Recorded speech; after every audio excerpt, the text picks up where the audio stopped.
Salut les amis, me voilà de retour pour une nouvelle vidéo. J'ai posté une photo de Donald Trump en pape, habillé en pape. Alors c'est pas de moi, hein, c'est de lui-même qu'il avait posté sur le son propre réseau social Truth Social. À l'époque où le pape, un nouveau pape devait être élu.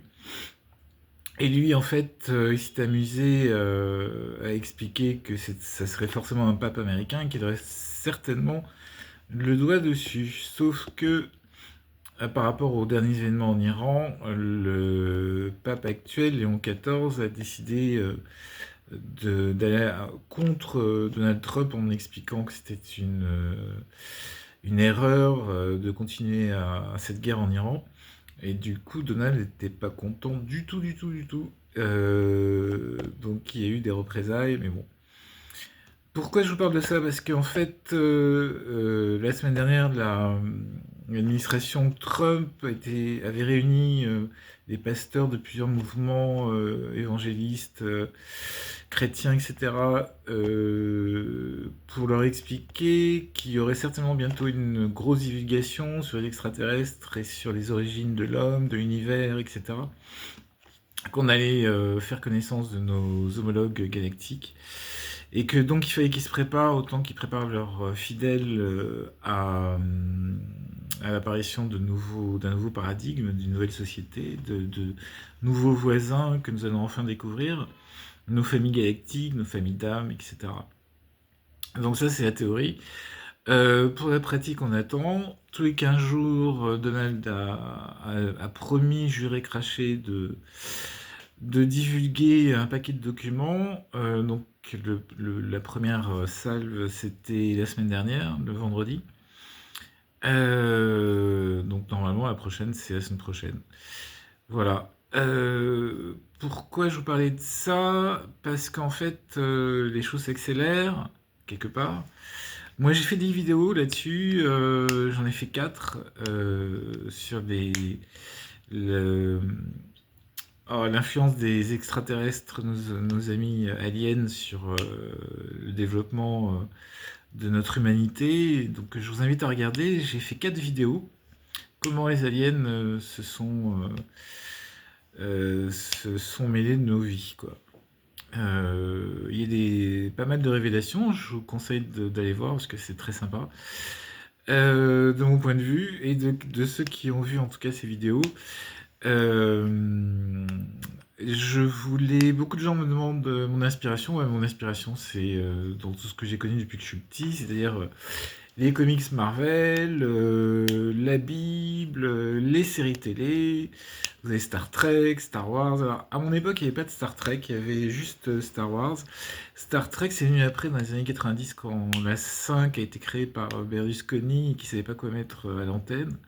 Il avait cette vieille série des années 60, de 66 exactement, qui avait, qui avait été plus ou moins diffusée en France, mais qui n'a pas eu beaucoup de succès. Donc lui, il a diffusé sur sa chaîne, parce qu'il n'y avait plus rien à diffuser, tous les animateurs étaient partis. Et donc en fait, il avait diffusé les épisodes de Star Trek matin et soir. Et ensuite, c'était à partir de 19h. Et ensuite, les mêmes épisodes étaient diffusés le soir après minuit, quoi, une fois qu'il n'y avait plus rien sur sa chaîne, sur ses programmes. Et pourquoi je vous raconte ça? Oui, parce que c'est Gene Roddenberry qui a créé cette série. Gene Roddenberry était un ancien militaire à la retraite qui a proposé ses services à Hollywood pour créer la série Star Trek.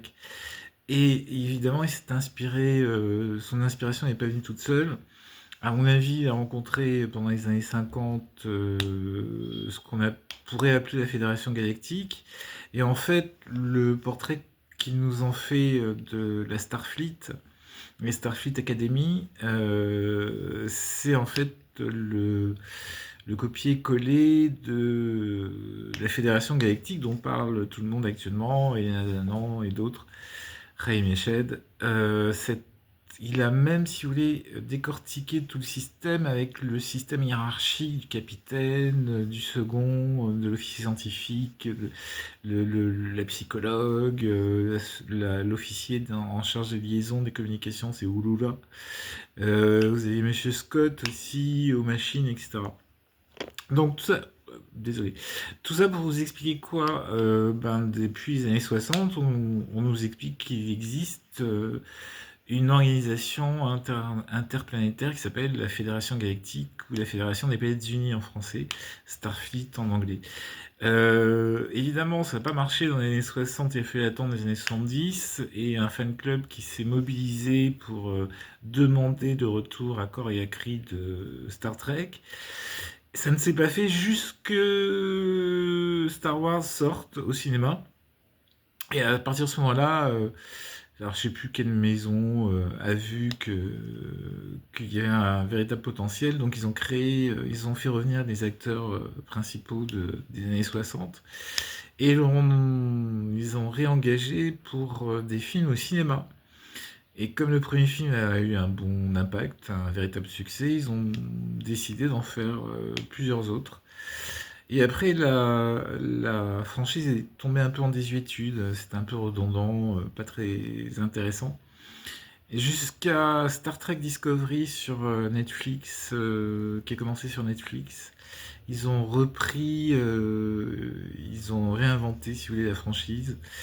Et du coup, il y a eu 4 ou 5 séries qui sont succédées sur Netflix, sur Amazon, sur je sais plus, Paramount Plus. Voilà, c'est Paramount Plus qui actuellement diffuse avec abonnement évidemment toutes les séries Star Trek, tous les films Star Trek.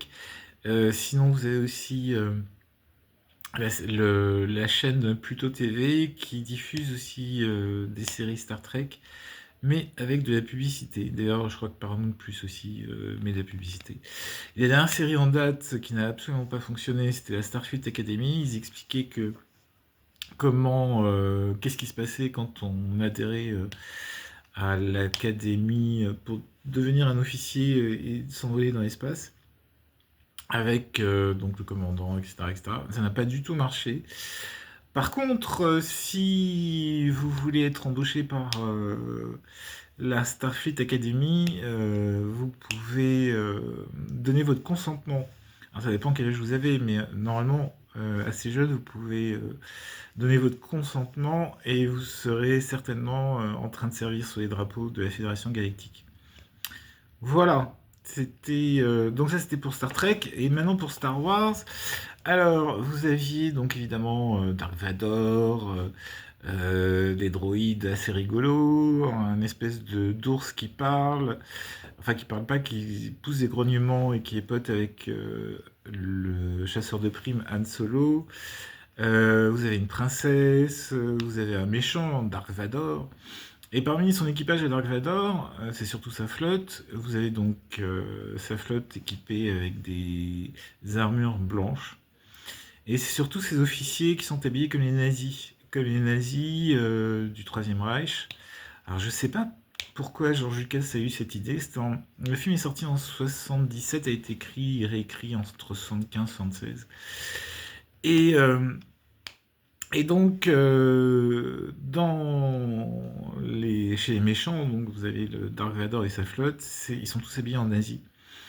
Leurs vaisseaux, alors c'est après, quelques années après, un certain Alex Collier a fini par expliquer qu'il était à plusieurs reprises dans ces vaisseaux, qu'il soit du côté des bons, des méchants, des conseils arthuriens, etc.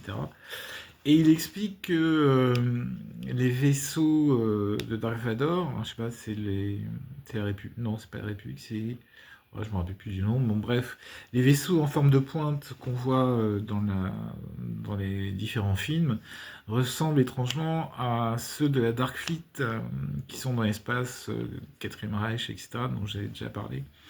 Donc, a priori, ça serait pas tombé du ciel, c'est-à-dire que l'inspiration de Lucas, soit on lui a soufflé, soit il a eu une forme de canalisation qui lui a permis de créer cet univers assez particulier. où vous avez un groupe de rebelles qui essaye de faire tomber par tous les moyens Dark Vador et sa méchante escadrille. Voilà, c'est tout ce que j'avais à raconter aujourd'hui. On essaiera un autre jour de parler de toutes les références, de toutes les vidéos sur lesquelles je me base pour vous raconter tout ça, pour mettre tout ça en perspective, je pense demain. Et voilà, je vous souhaite un bon week-end, une bonne fin de week-end de l'Ascension, et je vous dis à demain. Alors si vous avez un problème, n'hésitez pas à les indiquer en commentaire. Je vous mettrai aussi le lien de la vidéo que j'ai fait avec Eliaou Bocara pour sa chaîne. Eliaou est un rabbin. Trump lui a invité les pasteurs et compagnie. Moi, j'ai discuté avec Eliaou pour parler de l'éventualité des extraterrestres dans la Torah. Voilà, je vous dis réellement cette fois-ci bon week-end, à demain.